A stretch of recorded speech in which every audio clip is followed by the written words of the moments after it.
This session made me really understand why these starter sets fail.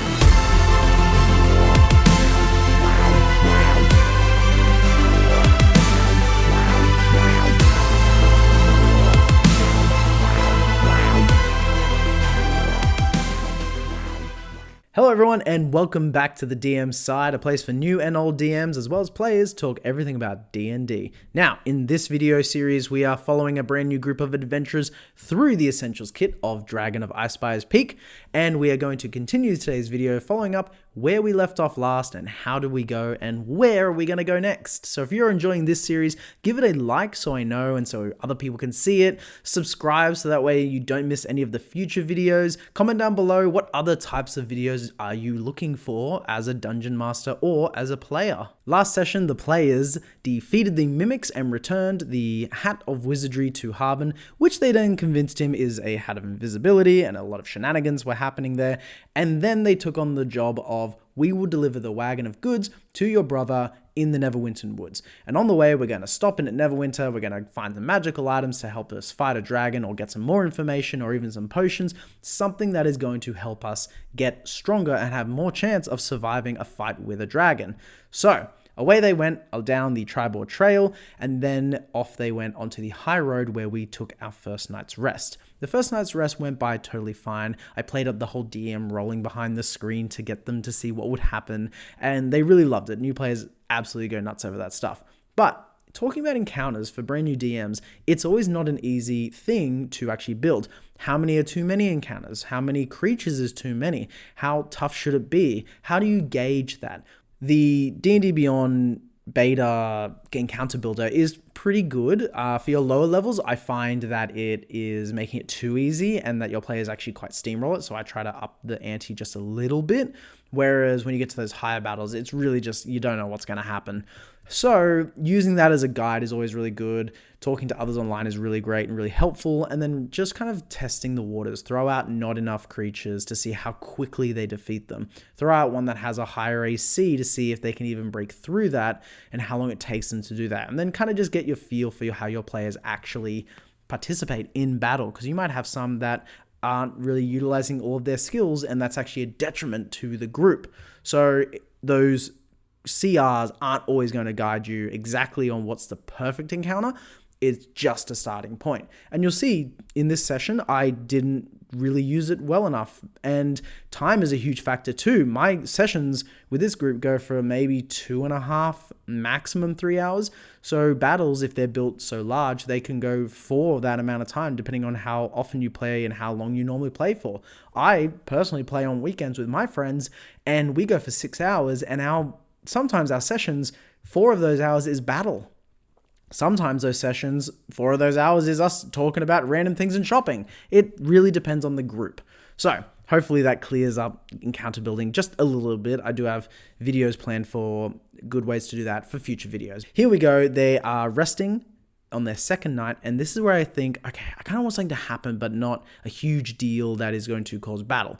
So I have a caravan, a merchant, a quite well-off merchant that I had created, riding up along the high road in the night.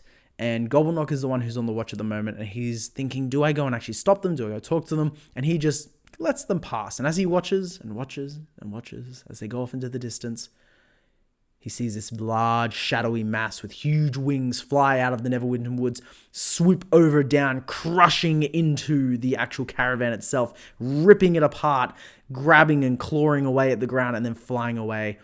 And he knows that's the dragon. That is one of the dragons that he knows is in the area. And he wakes everyone up. He's the last watch, and he says, guys, we can't do this. That thing is massive. He is a gnome, so that thing is actually huge to him, not just large. And he goes on this rant about how it's impossible. They can't do it. They should quit now, and they should just go off on their own adventure where they can do something that's a lot easier. Take these goods, sell them, get the money, and just get out of there. And then all of a sudden, a Manticore attacks. So when I'm building this encounter, I don't want it to be something that is random.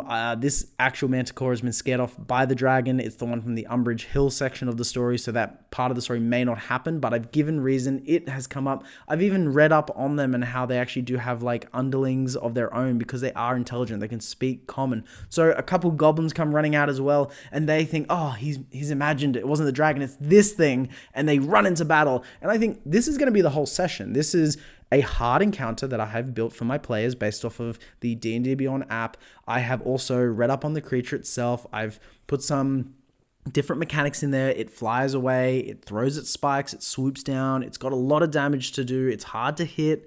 On top of that, there are 3 goblins coming in, so it's got to split their focus. I think this is a pretty deadly, hard to deadly encounter.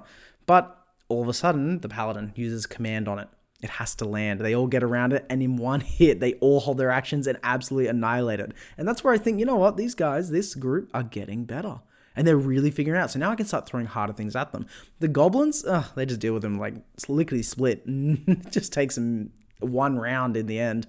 And I thought that was going to be the session. And so I had planned Neverwinter, and we'll get to Neverwinter. But I didn't realize how quick they were going to defeat that creature. So moving forward, I'm going to have some more difficult encounters built. Let's talk about Neverwinter.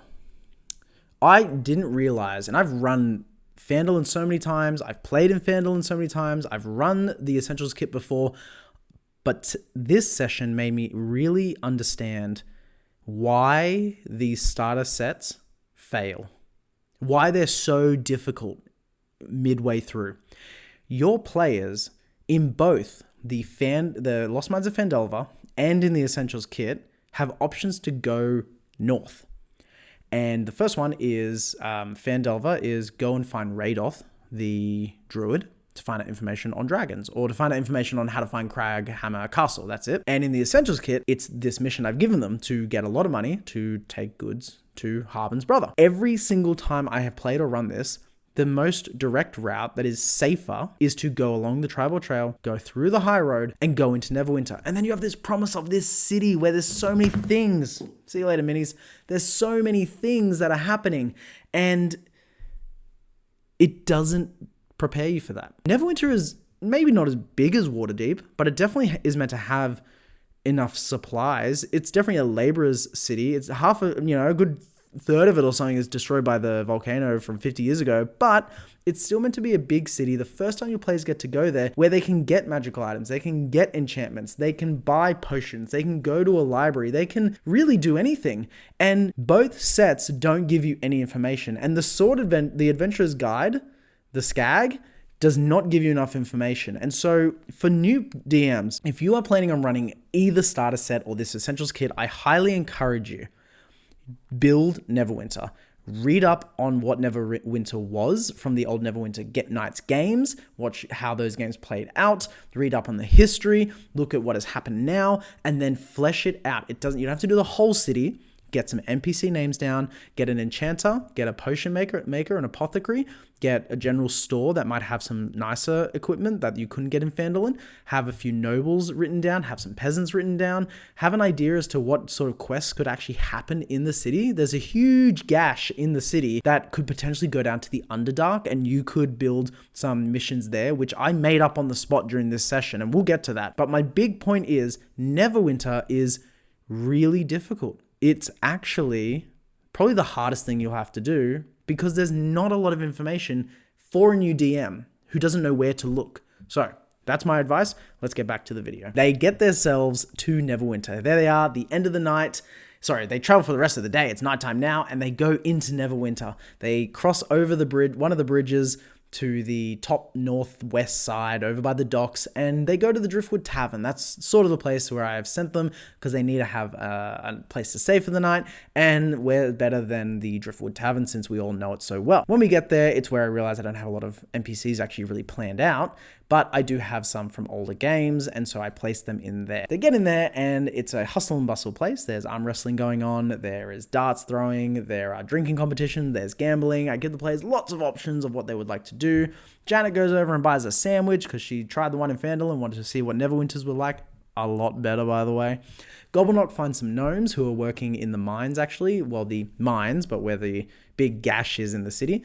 And he speaks with them for a bit and finds out that they're actually considering knocking down one of the tunnels that they've actually dug out, because there's this weird thing going on where people go in and they get stunned or paralyzed or something and petrified maybe, and they have to be dragged out. No one's died yet, but it's a problem. They're thinking of destroying that. So I've lined up this quest that they could do while they're in the city if they would like to. Tig and Rain both go out and just bust moves on the dance floor, pick themselves up some dwarf chicks, and they have a great night, you know? I don't run that whole section. I just say, you do you take them. You've rolled the charisma. They're going to spend the night with you however you see fit, and that's up to you. I don't like to impose that sort of stuff on my players, and they really appreciate that, and they really enjoyed that. Bubbles, however, looks around and spots a red tiefling, which is really intense for her. She hasn't really seen another one of her kind in the game yet. And for a brand new player, this is massive, because tieflings, though they aren't super common, they are obviously in the world. This tiefling is an old player from long ago, from my very first campaign, named Lucinius. He is a bard, and he is speaking with another old NPC that I made up a long time ago, known as Wondrous Ben, a completely useless human wizard. Bubbles walks up and sits down, gives him a drink, and starts chatting to him. They have a good talk about Neverwinter. She gets some really good information about Phandalin, about the area, about the dragon that is in Thundertree, and how that's actually a big problem, and that they should watch out for that, and a lot of other things. They hear about places to visit in the city. So I mentioned that there is a library for them to go and get some information, that there are some regular market areas where they could potentially pick up some better armor and better items. But then obviously there is that one sort of big NPC that everyone makes. In Critical Role Season 1, it was Glorious Gilmore, and this is where this character really did happen to grow from for me. And years ago I made him. He's called Marvelous Marvin, and it's just ridiculous, but he's a high elf Eladrin who is a sorcerer wizard mix, and really was the Mary Sue of my first ever Dungeons DMing experience. And I wanted to scale him back down. So now that I have this experience, though they could meet him, he just wasn't going to give them everything they wanted. He's actually nowhere near as powerful as what he plays himself up to be. And that was a really good moment for me as a DM to go, here's a trap that I put myself in years ago, where I made this person who's just amazing, and it's not fun. So now I'm going to have this person who thinks they're amazing and generally is a good person, but they're actually just completely useless in battle, but they are the enchanter of the story. This is in Neverwinter. They own the enchantment store where they have some magical items available and they get things in. It's just someone you need to have, and why not have them be charismatic and exceptionally fun to play, because your players will thrive off of that. Bubbles hears about that, and then Lucinius says that he has to go, and he leaves. When he leaves, Gobblenock and Bubbles actually notice two hooded figures following him out, drawing their daggers. They quickly think, oh, this guy's going to die. So they rush out to go and help him. And one thing I loved, and this is something that I was made up on the spot, but I thought about it very briefly while we were in the tavern, is that Neverwinter is Neverwinter because it's so close to the mountain, and that water that runs through the city is actually quite hot. So at nighttime, in winter, autumn-ish era time, which it is right now for our players, the actual steam that comes off of the river creates this fog throughout the city, and so it gives them disadvantage on their perception checks, and so they had to roll really high and check for Lucinius, trying to find out where he went, and they eventually just managed to track him down an alley where he is ambushed by these assassins. We jump into combat, and Rain, Gobblenock, and Bubbles manage to go in and defend him. They help him out, and he also then uses a scroll to polymorph into a beast and then also defend himself, and the assassins are killed. They then now are owed a favor from Lucinius, who then says, look, go to Marvin, or go to this person, and I will put a good word in for you, and you can get some discounts on some stuff, or at least he will help you with information. It was a massive session there was a little bit of battle, and there was a lot of social in a city, and I was exhausted by the end of it because of how difficult it was to realize that Neverwinter isn't fleshed out enough. We ended the session with them meeting Marvin in his glorious merchant shop, where next week what I'm planning to happen is they will look at some of his wares, they will hopefully buy some of his items, maybe they will hear of a story about where to get a dragon slaying sword, because they are very much in the market for one, and they will get some more information on dragons. But I want to usher them out pretty quick. I don't want to spend more than an hour on this more shopping sort of time, because when they leave Neverwinter, this is where the subplot's finally going to come in. I have got sitting on a bridge that crosses over a creek on the way to Thundertree.